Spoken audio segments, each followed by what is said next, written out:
As it started to slow down, though, it became difficult. Oh, that's not a bad delivery. Oh, that's a beauty from Shoaib Akhtar. It's going to get a couple of blokes just thinking about proceedings.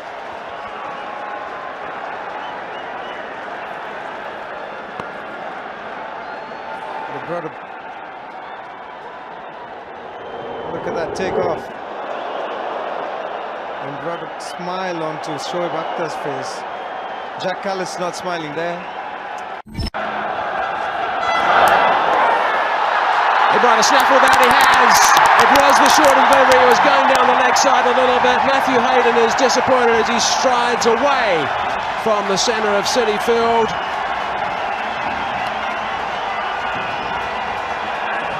Just a bit of glove there, Matty. Oh, a lot of glove.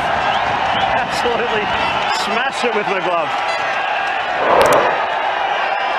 Matty wanted it there, he wanted it short.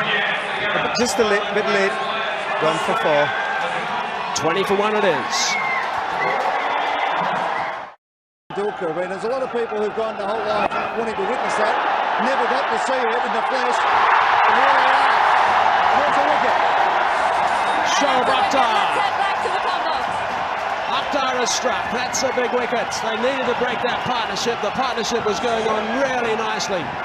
That was the answer. Pick up a wicket or two. Bit of extra pace, I think, from Shoaib. Yeah, no extra pace there, and we saw a few in the first spell from Shoaib that really took off. That one to Callis, but that one there onto Sangakkara a little bit quicker and just helped it on its way, and caught down there by Mahela Jayawardene. So they move on to 102. We